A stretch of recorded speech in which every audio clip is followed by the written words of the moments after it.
Hello दोस्तों, स्वागत है आप सभी का एक और नई वीडियो में। आज मैं आप सभी के लिए लेकर आ गया हूँ रिजॉर्ट की बेहद खौफनाक कहानी का पार्ट 2 लेकर।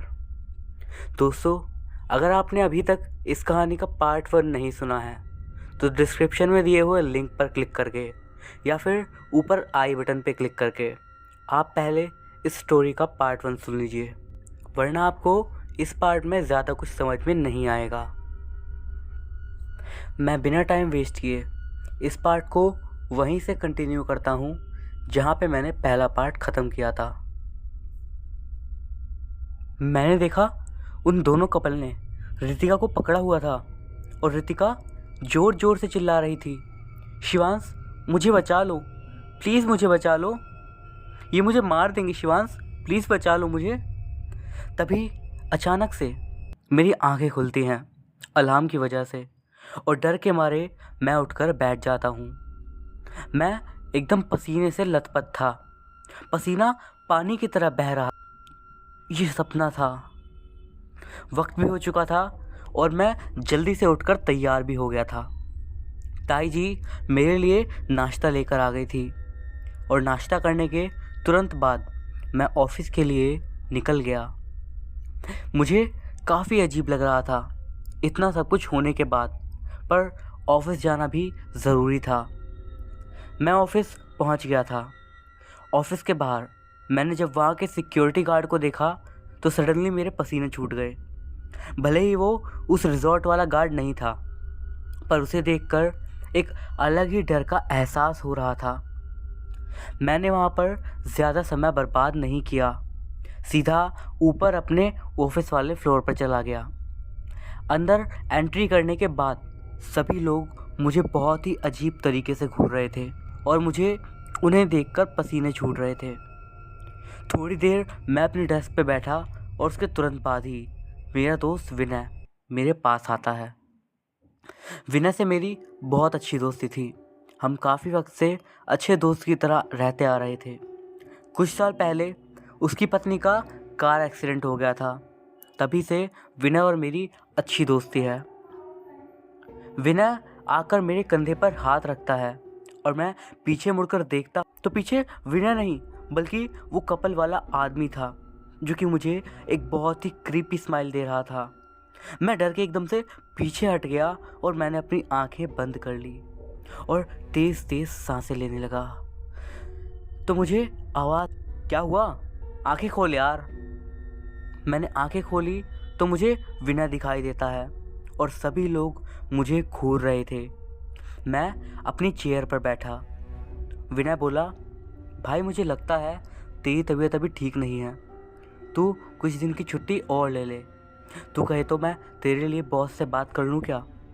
नहीं यार, अगर छुट्टी ली और घर पर रहा तो और ज़्यादा दिमाग ख़राब हो जाएगा।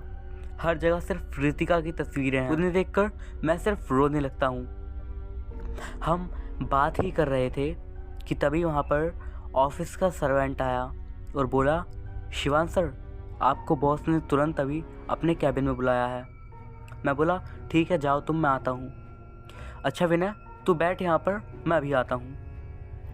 मैं आपको बता दूँ, मेरे जो बॉस थे बाकी सबके बॉस की तरह खड़ूस नहीं थे, मतलब बहुत ही अच्छे नेचर वाले इंसान थे।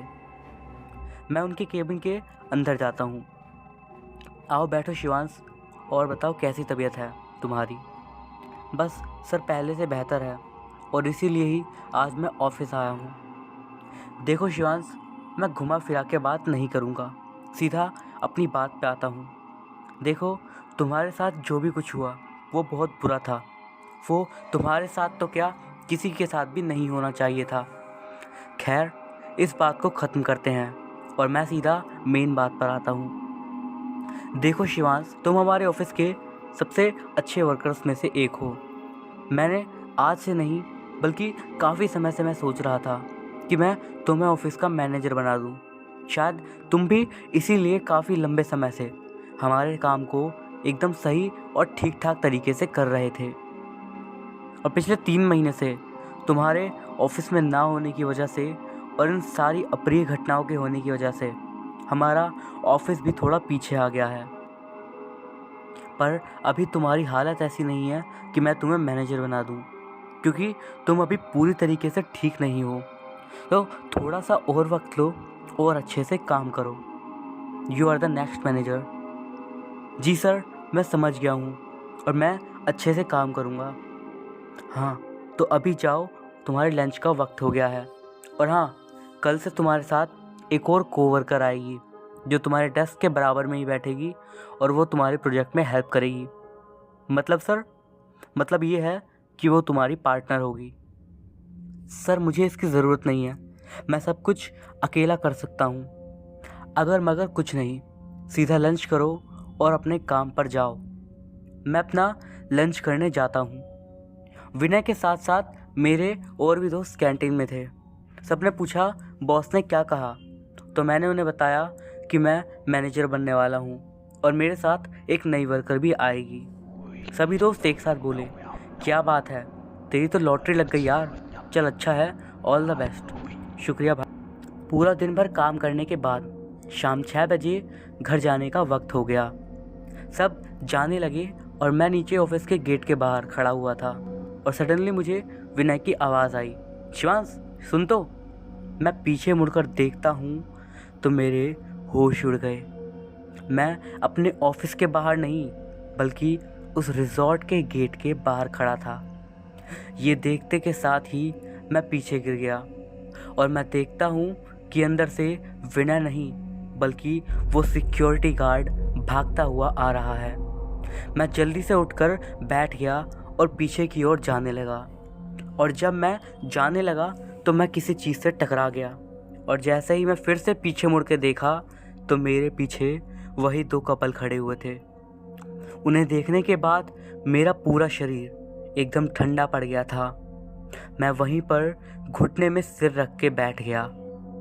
इतने में मुझे विनय की आवाज़ आती है, क्या हुआ भाई शिवांश? मैं सडनली मुंह ऊपर करके देखता हूँ तो मेरे सामने विनय था। क्या हुआ भाई? देख, मुझे लगता है कि अभी तेरी तबीयत बिल्कुल भी ठीक नहीं है। तू भाई कुछ दिन की छुट्टी और ले और चल किसी अच्छी जगह घूमने चलते हैं। नहीं भाई, अभी बहुत काम है और छुट्टी की तो सोचो भी मत। और वैसे भी अब घूमने लायक कोई जगह नहीं बची है, सब कुछ ऑलरेडी ख़त्म हो चुका है। चल गाड़ी में बैठ, मैं तुम्हें छोड़ देता हूँ। मानेगा तो तू है नहीं, चल फिर अब छोड़ ही दे। गाड़ी में हम दोनों इधर उधर की बातें करते जा रहे थे। हम ज़्यादा आगे तक गए भी नहीं हो कि तभी गाड़ी चलाते वक्त अचानक से गाड़ी के सामने एक आदमी आ जाता है। फिर से वही घटना। मेरा गाड़ी पर कोई नियंत्रण नहीं रहता और मैं उस आदमी को गाड़ी से उड़ा देता हूँ। मुझे बिल्कुल भी होश नहीं था और मैं सीधा गाड़ी से बाहर निकलता हूँ और सीधा पीछे भागता हूँ। वहाँ जाके देखा तो वहाँ पे कोई भी नहीं था। मेरा शरीर पसीने से एकदम तरबतर हो चुका था और मैं वहाँ पर खड़ा खड़ा ही हांफने लगा था। मेरे कंधे पर कोई हाथ रखता है और जैसे ही मैं पीछे देखता हूँ तो उसकी आवाज़ आती है, मैं आ गया हूँ, देखो तो सही। जैसे ही मैंने पीछे देखा मेरे होश उड़ गए। वो सिक्योरिटी गार्ड मेरे सामने खड़ा था और बोल रहा था, क्या देख रहे हो साहब, वो आदमी तो पिछले साल ही गुजर गया। आपने और आपकी पत्नी ने सब खत्म कर दिया। और यह बोलकर वो ज़ोर ज़ोर से रोने लगा। शिवांश उठ शिवांश, क्या हो गया? मैं एकदम से जागता हूँ, देखता हूँ कि विनय मुझे बुला रहा है। क्या हुआ भाई, पीछे क्या देखने गया था और तू कहाँ खो गया था? कुछ नहीं, गाड़ी में बैठ और सीधा घर चल। यार कुछ तो बता, हो क्या रहा तेरे साथ, बता ना यार। कुछ नहीं, मैंने कहा ना गाड़ी में बैठ तो बैठ और घर जा अपने। नहीं यार, तुझे बताना होगा, मुझे बता के तो देख भाई, तेरे साथ हो क्या रहा है? ऐसी क्या चीज़ है जो तुझे जीने नहीं दे रही आराम से? बोलना चुप क्यों है? शिवांश बता ना यार, बोलेगा कुछ तो बोल भाई। अब कुछ नहीं हो सकता, वो यहाँ तक आ चुका है, वो मेरा पीछा नहीं छोड़ेगा और मुझे मार के ही रहेगा। क्या? कौन कौन आ गया है? आखिर क्या कहना चाहता है? पूरी बात बता। गाड़ी में बैठ, सब बताता हूँ। हम दोनों गाड़ी में बैठ चुके थे और मैंने मेरे और रितिका के साथ उस रिजॉर्ट में घटी सारी बातें बता दी। ये सब सुनने के बाद शिवांश का पूरा शरीर पसीने से नहा उठा। वो बिना कुछ बोले अपने घर पर आकर उतर गया और सीधा घर के अंदर चला गया। जाने से पहले एक भी बार उसने पीछे पलटकर मुझे नहीं देखा। मैं भी सीधा अपने घर की ओर चला जाता हूँ। घर पर पहुँचा तो देखा घर एकदम सुनसान पड़ा था, कोई आवाज़ नहीं, वरना हमेशा रितिका की आवाज़ गूंजती थी पूरे घर में, और आज वही घर एकदम सुनसान था। अगर उस घर में कुछ था तो वो था सिर्फ रितिका की यादें। मेरे डेस्क पे हमारे एक्सीडेंट की फ़ोटो पड़ी थी। मैंने उसे बिना देखे डेस्क के ऊपर अलमारी में रख दी और ताई थोड़ी ही देर में खाना लेकर आ गई। खाना खाकर मैं सीधा सोने के लिए चला गया। सुबह हो गई और उसके बाद मैं ऑफिस के लिए तैयार हो गया था। ताई सुबह का नाश्ता भी ले आई थी और मैं खाना खाकर ऑफिस चला गया था। ऑफिस जाकर मैंने देखा कि विनय आज छुट्टी पर था। मैंने उसे फ़ोन लगाया तो उसने मेरा फ़ोन उठाया ही नहीं। 10 मिनट बाद मैं देखता हूँ कि बॉस के कैबिन से एक लड़की बाहर निकलती है और उसके पीछे पीछे बॉस भी आते हैं और बोलते हैं, ये आपके ऑफिस की नई मेहमान, यानी आपके साथ काम करने वाली हैं। इनका नाम है एलिसिया। ये अब से मिस्टर शिवांश की वर्किंग पार्टनर है। तो चलिए अब आप सब लोग जाइए और आप भी अपने काम में लगिए। एलिसिया एक सुंदर लड़की थी और ऑफिस में उसकी जैसी लड़की मैंने कभी नहीं देखी थी। एलिसिया शिवांश के डेस्क के पास बैठ जाती है और वहीं पर उसकी जगह भी थी। उसके बाद वो उससे कहती है, हेलो शिवांश, आपको तो पता ही होगा कि मैं आपकी न्यू पार्टनर हूँ। हाँ जी, मैं आपको जानता हूँ। वैसे मुझे आपकी पत्नी के कार एक्सीडेंट के बारे में पता चला और वो सुनकर मुझे बहुत बुरा लगा। होप आपको इस बारे में बुरा नहीं लगेगा कि मैंने आपसे इस बारे में बात करी। नहीं, ऐसी कोई बात नहीं है। होने को टाला नहीं जा सकता। खैर, अब इस बात को बंद करके आगे काम करते हैं। जी हाँ, बिल्कुल। इसी बीच मुझे पता चलता है कि विनय 1 महीने के लिए अपने गांव चला गया है। ये बात मुझे थोड़ी अजीब सी लगी क्योंकि वो सडनली ऐसे चला गया था। खैर, धीरे धीरे 1 महीना इसी तरीके से बीत गया और 1 महीने बाद विनय ऑफिस में वापस आ जाता है। मैं उससे पूछता हूँ, आखिर कहाँ था तू? विनय बताता है, मैं गांव गया हुआ था 1 महीने की छुट्टी लेकर। मैंने पूछा, तो मेरा फ़ोन क्यों नहीं उठाया? बता भाई, वो मेरे गांव में सिग्नल नहीं थे। मैंने कहा अच्छा ठीक है। मुझे थोड़ा अजीब सा लगा, लेकिन मैंने कहा ठीक है, और उसके बाद हम दोनों अपने काम पे लग गए। टाइम धीरे धीरे कैसे बीत रहा था, ऐसे ही 2 महीने और बीत चुके थे।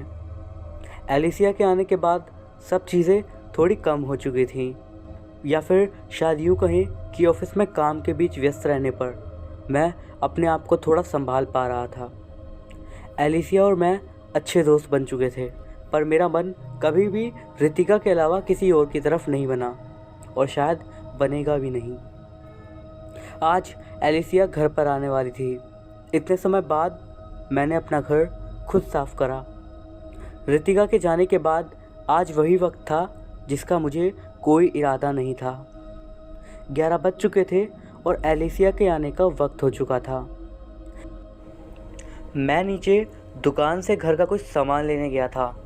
सामान लेकर जब मैं ऊपर आ रहा था तब मुझे सीढ़ियों पर एक बूढ़ा आदमी दिखा। उसे देखकर मैं 2-4 सीढ़ियाँ आगे बढ़ा ही था कि इतने में वह बूढ़ा आदमी बोल उठा, तुमने उसे ध्यान से नहीं देखा, जाओ और ध्यान से देखो। आप क्या बोल रहे हो? तुमने तस्वीर को ध्यान से नहीं देखा, जाओ और उसे ध्यान से देखो। क्या तुम जानना नहीं चाहते कि उस तस्वीर में ऐसा क्या है? इतना बोलते ही वह बूढ़ा आदमी नीचे जाने लगा और मैं उसके पीछे की ओर भागा। मैं जैसे ही बाहर तक पहुंचा तभी सामने एलिसिया अपनी कार से आ रही थी। मेरी और उसकी कार की टक्कर हो ही जाती, पर सही टाइम पर एलिसिया ने ब्रेक लगा लिए और गाड़ी रोक ली। शिवांश, तुम ठीक तो हो ना? हाँ, मैं ठीक हूँ। तुम भागते हुए क्यों आ रहे थे? किसके पीछे भाग रहे थे?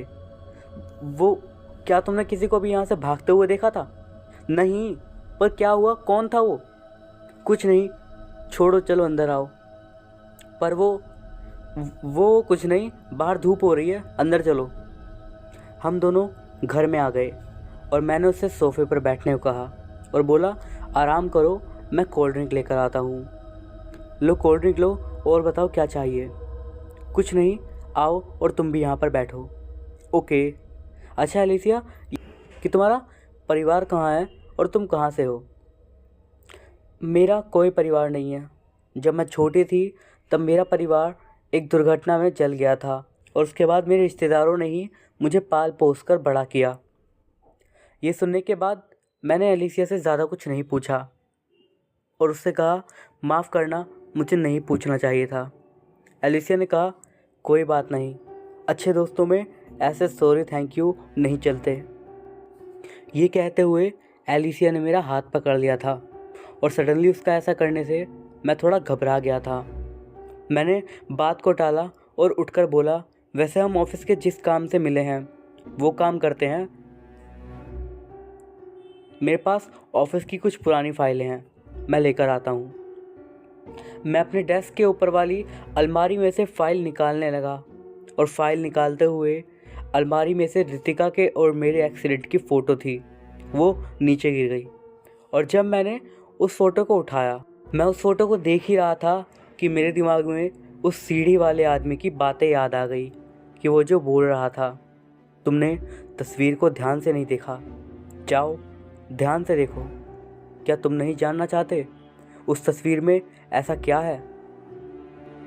जब मैंने उस फ़ोटो को ध्यान से देखा तो मेरे होश ही उड़ गए। मैं बस अंदर ही अंदर ये बोल रहा था, आखिर ऐसा कैसे हो सकता है? ये नहीं हो सकता। और मैं खड़ा खड़ा ही पीछे को गिर गया। पीछे से एलिसिया आई और बोली, क्या हुआ शिवांश, तुम ठीक तो हो ना? तुम गिर कैसे गए? मेरे से कुछ भी नहीं बोला जा रहा था और मेरा शरीर एकदम ठंडा पड़ गया था और मैं काँप रहा था। एलिसिया बोलती है, रुको, मैं डॉक्टर को बुलाती हूँ। मैं तुरंत बोलता हूँ, नहीं, मैं ठीक हूँ, तुम अभी घर जाओ, मुझे अकेला छोड़ दो, बस जाओ यहाँ से। नहीं, मैं कहीं नहीं जाऊँगी, तुम्हारे पास ही रहूँगी, तुम्हारी तबीयत ठीक नहीं है। नहीं, तुम्हें जाना होगा, प्लीज़ जाओ यहाँ से। मुझे कहीं नहीं जाना, तुम्हें छोड़कर, और ऐसी हालत में तो बिल्कुल भी नहीं। देखो प्लीज़ तुम यहाँ से चली जाओ। प्लीज़ शिवांश, मुझे तुम्हारी मदद करने दो, मैं और तुम एक अच्छे दोस्त हैं ना। मैं कहीं नहीं जा सकती। और उठने की कोशिश, और चलो बैठो। मैं सोफे पर ही बैठ गया और एलिसिया बोलती है, आखिर क्या हुआ था तुम्हें? पिछले 2 महीने में कई बार मैंने तुम्हें ऐसी अजीब हरकतें करते हुए देखा है। आखिर इस तस्वीर में ऐसा क्या देख लिया तुमने? देखो, तुम्हारा इन चीज़ों से कोई मतलब नहीं है, तुम्हें बस यहाँ से जाना चाहिए। घर जाओ और मुझे अकेला छोड़ दो। अच्छा, मतलब मैं समझ लेती हूँ कि हम दोस्त नहीं हैं और मैं आज ही यहाँ से चली जाऊँगी और कभी भी लौटकर नहीं आऊँगी। नहीं, ऐसा नहीं है, हम दोनों अच्छे दोस्त हैं, लेकिन मैं ये तुम्हारी सुरक्षा के लिए ही कह रहा हूँ। तुम्हें यहाँ से जाना होगा, पर अब जो भी होगा मुझे करना होगा और मुझे मेरे सवालों के जवाब चाहिए, जिन्हें मैं खुद तलाशूँगा। देखो, तुम्हें मेरी कसम है, मुझे सब कुछ अभी जानना है, सारी बात, सब कुछ, वरना मैं यहाँ से बहुत दूर चली जाऊँगी और कभी नहीं आऊँगी। ठीक है, सुनो, मैं अब जो तुम्हें बताने जा रहा हूँ और जो तुम सुनने वाली हो, कोई आसान बात नहीं है, क्योंकि मैं ही जानता हूँ इसमें कितनी सच्चाई है।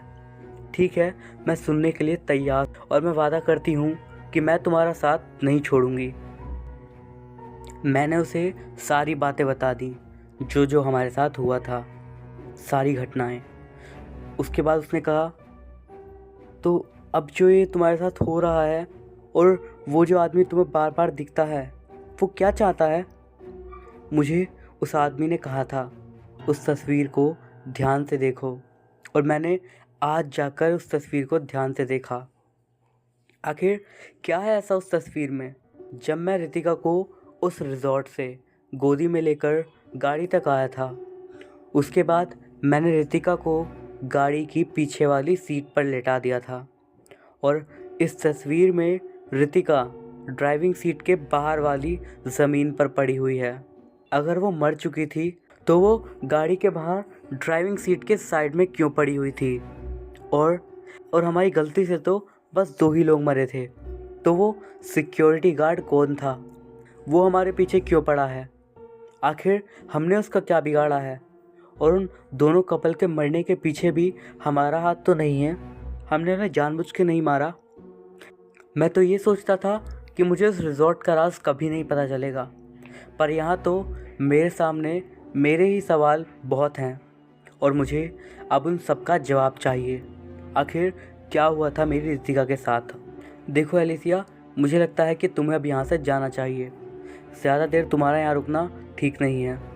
पर कुछ नहीं, और बॉस को मेरा मैसेज दे देना कि शायद मैं कुछ दिन की छुट्टी पर हूँ, या फिर ज़िंदगी भर की।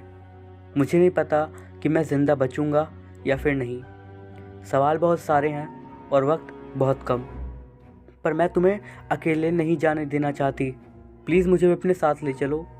देखो, मेरे से ज़्यादा बकवास तो करो मत। मुझे ना तो बकवास करनी है और ना ही तुमसे बहस। प्लीज़ यहाँ से चली जाओ अभी के अभी। वो रोने लगी और बार बार कहने लगी कि मुझे अपने साथ ले जाओ। जाती हो या नहीं? मैंने कहा ना, तुम ज़्यादा देर यहाँ पे नहीं रुक सकती। अभी के अभी मेरे घर से एलिसिया मानती नहीं है और मेरा हाथ पकड़ने लगती है और बोलती रहती है, प्लीज़ मुझे अपने साथ ले जाओ। मैं गुस्से में आकर एलिसिया को पकड़कर गेट से बाहर धक्का दे देता हूँ और बोलता हूँ, मेरे पास कभी मत आना, जाओ यहाँ से। एलिसिया रोती हुए वहाँ से चली जाती है। मैं बालकनी से देखता हूँ कि वो अपनी गाड़ी में बैठती है और चली जाती है। सारा काम करते करते अब शाम होने वाली है और मुझे जल्द से जल्द उस रिज़ॉर्ट के लिए निकलना था। मैं अपना सामान गाड़ी में रख रहा था और तभी मैं अपनी जेब में हाथ डालता हूँ तो देखा मेरी जेब में मेरा मोबाइल नहीं था। मैं ऊपर से उसे लेकर आता हूँ। मुझे नहीं पता था कि ये घर मैं दोबारा देखूँगा या फिर नहीं। एक हल्की सी मुस्कान देकर मैंने घर को अलविदा कर दिया और अपनी गाड़ी में बैठ गया और फिर अपने रास्ते पर चल दिया। रास्ते भर बस दिमाग में यही था, क्या होगा? मुझे वहाँ पे कोई मिलेगा या फिर नहीं? क्या मुझे मेरे सवालों के जवाब मिल जाएंगे? अब मैं उस हाईवे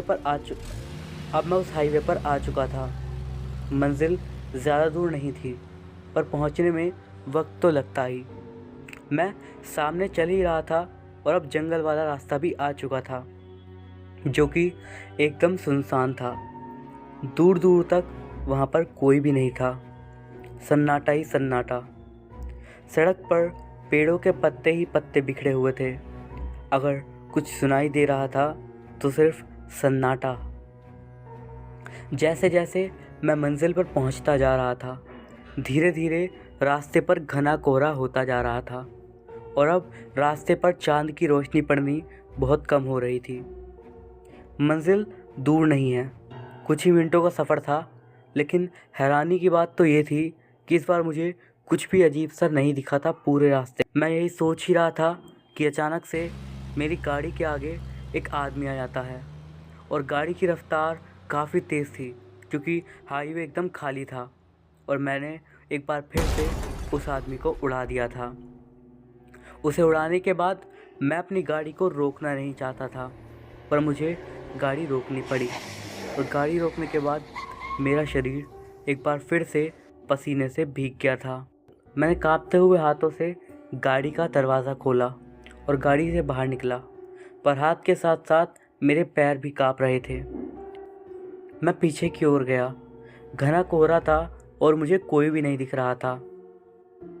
मैं जैसे जैसे कोहरे में उसके पास पहुंचता हूं तो देखता हूं कि इस बार वो आदमी गिरा नहीं है बल्कि खड़ा हुआ है, अपना सर रोड की तरफ करके। उसे देखते के साथ ही मैं बहुत ज़ोर से चीखता हूँ।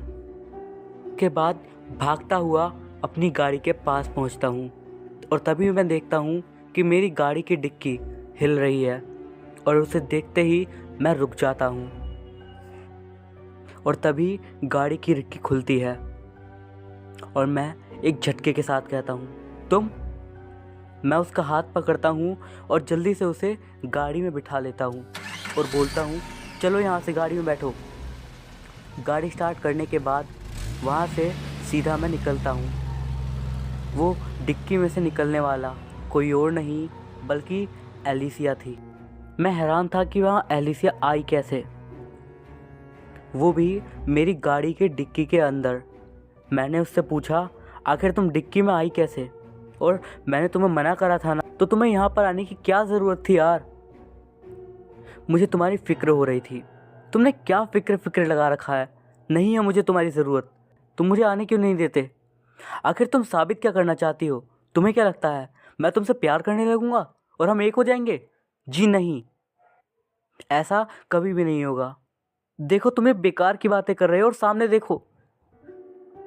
आंखें आगे करते ही मैं देखता हूँ कि सामने एक पेड़ आ जाता है और गाड़ी के सामने एक मोड़ था और गाड़ी तेज़ स्पीड में थी और मेरे से गाड़ी संभाली नहीं गई और गाड़ी सीधा जाकर पेड़ से टकरा जाती है। मैं एकदम से सपने से जागता हूँ और ज़ोर से चिल्लाता हूँ, एलिसिया। पर अचानक से मैं देखता हूँ कि मेरी गाड़ी तो आगे रुकी हुई है और मैं उसी जगह पर खड़ा हुआ हूँ जहाँ पर मैंने उस आदमी को टक्कर मारी थी। मैं एकदम हैरान था। मैं फ़ौरन गाड़ी में बैठता हूँ और सीधा उसी रिज़ॉर्ट में पहुँच जाता हूँ। मैं अब उस रिज़ॉर्ट में पहुँच चुका था। रिज़ॉर्ट वहीं अपनी जली वीरान जैसी हालत में पड़ा हुआ था, मानो कई सालों से वो ऐसे ही पड़ा हुआ हो। चांद की रोशनी भी उस पर ठीक से नहीं पड़ रही थी और वहाँ का मेन गेट एक ज़ोरदार आवाज़ के साथ खुलता है। मैं रिज़ॉर्ट के अंदर जाता हूँ और सामने रिसेप्शन था जो कि पूरी तरीके से मकड़ी के जालों से घिरा पड़ा था। अब मुझे अपना वक्त बर्बाद नहीं करना था, पर मुझे कुछ समझ में नहीं आ रहा था। आखिर मैं यहाँ ढूंढ क्या रहा हूँ?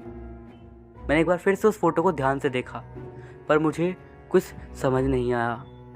फिर मेरे ख्याल में आया कि सीधा सिक्योरिटी गार्ड के केबिन में जाता हूँ, शायद वहाँ से कुछ मिल जाए। मैं वहाँ पहुँच जाता हूँ और केबिन के सामने खड़े खड़े एक लंबी सांस लेता हूँ और धीरे से गेट खोलने के लिए आगे बढ़ता हूँ। तभी रिसेप्शन पर लगी घंटी बार बार बजने लगती है, मानो कि कोई रिसेप्शन पर किसी को बुला रहा हो। मैं वहीं रुक जाता हूँ और अपने दबे पैरों के साथ काँपते काँपते वापस रिसेप्शन की ओर जाता हूँ। दिल में काफ़ी डर था और धड़कनें तेज़ हो गई थी, पर हिम्मत करते हुए मैं रिसेप्शन पर पहुँच जाता हूँ। वहाँ जाकर देखता हूँ कि वहाँ पर एक आदमी पागलों की तरह खड़ा होकर बेल बजा रहा है। दबे पाँव लिए मैं उसके पास जाता हूँ। काँपते हुए उसे रोकने के लिए आगे बढ़ता हूँ और जैसे ही मेरे हाथ उसे छूने वाले होते हैं, वो एकदम से पीछे मुड़ता है और बहुत ज़ोर से चिल्लाता है, चले जाओ, चले जाओ। उसका मुंह पूरा खून से लथपथ था।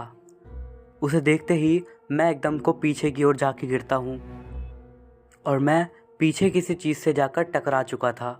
मैं इससे पहले ये देखता कि मैं किससे टकराया हूँ, उसी चीज़ ने मेरे कंधे पर हाथ रख दिया और मेरा दिल बहुत तेज़ तेज़ धक धक कर रहा था। मेरी आंखें एकदम बंद हो गई और मेरी आंखों के सामने अंधेरा छा गया और मैं बेहोश हो गया। दोस्तों, ये था रिज़ॉर्ट की बेहद खौफनाक कहानी का पार्ट 2। दोस्तों, अब बस इस कहानी का लास्ट पार्ट बच रहा है, जो कि अगले 3-4 दिनों में ही मेरे चैनल पर आ जाएगा। अगर आपको ये वाला पार्ट अच्छा लगा हो तो उस वीडियो को एक लाइक ज़रूर कीजिएगा। अगले पार्ट में सारे राज सामने आने वाले हैं। आप लोगों को क्या लगता है कि शिवांश के साथ आगे क्या होगा? कमेंट बॉक्स में ज़रूर बताइएगा। इस वीडियो पे एम करते हैं 700 लाइक्स का। होप आप इसे जल्द ही पूरा कर दोगे। मैं अभिषेक मिलता हूँ आपसे इस कहानी के लास्ट पार्ट में। तब तक के लिए गुड बाय।